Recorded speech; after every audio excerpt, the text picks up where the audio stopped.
c'est parti.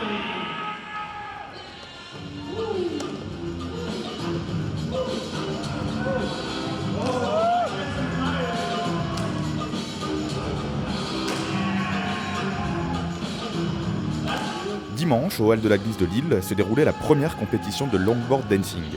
Derrière cette initiative, une association, le Nord Longboard Club, créée en 2014. Le but en fait c'était de structurer un petit peu la pratique parce que à part des groupes Facebook un petit peu éparpillés, on n'avait rien du tout. Et ça commençait à surgir un petit peu l'idée en fait de la part de certaines personnes. Donc on a décidé de monter ça en association justement pour pouvoir permettre l'organisation de ce genre d'événement en fait. Parce que si on est juste une bande de copains, administrativement on peut rien faire. Donc en plus d'être une bande de copains, on a un vrai cadre, on a un vrai club, on propose des vraies licences, des adhésions, etc. Et on peut monter des événements de cette ampleur-là du coup. Ouais. On organise une compétition de dancing toute la journée. Donc c'est la toute première compétition qu'on organise avec l'association de dancing. Et du coup ça va aussi être la toute première compétition nationale indoor de France en fait. Donc on est content d'organiser ça. Ouais.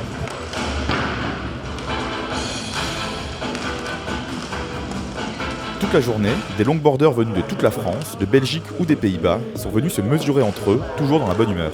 Au programme, plusieurs disciplines, le hippie jump, qui consiste à sauter le plus haut possible, le J-turn, qui fait appel à l'équilibre, ou le dancing, qui consiste à faire parler son esprit créatif en musique. Plus qu'une simple passion, le longboard est avant tout un sport à part entière et un réel mode de vie. Qu'est-ce qui caractérise ce sport ? Ça va être la fluidité, ça va être la créativité beaucoup, la concentration aussi, le dépassement de soi et puis l'esprit d'équipe, l'ambiance de groupe. Voilà. Pour moi, c'est un sport à part entière parce que clairement, on fait vraiment du sport et c'est une vraie discipline parce que ça demande beaucoup de concentration, beaucoup de rigueur. Parce que si on s'entraîne pas 1 mois, 2 mois, 3 mois, on perd tout. Et du coup, effectivement, c'est vraiment pour moi une discipline sportive, en plus d'être un art de vie, parce que c'est vrai qu'on s'en sert tout le temps dans la rue, etc. La rue est un peu un terrain de jeu. Quand t'es piéton, quand t'es seulement piéton et que t'as pas le regard de longboarder, tu traverses la rue en fait, tu la regardes pas comme un terrain de jeu. Alors que c'est vrai qu'à partir du moment où t'as une planche sous les pieds, t'essayes de trouver de la créativité dans la rue en fait. Et du coup, tu vas utiliser les trottoirs, le sol et tout ce que tu peux trouver pour faire des choses sympas en fait avec. On se réapproprie complètement la rue. Ouais.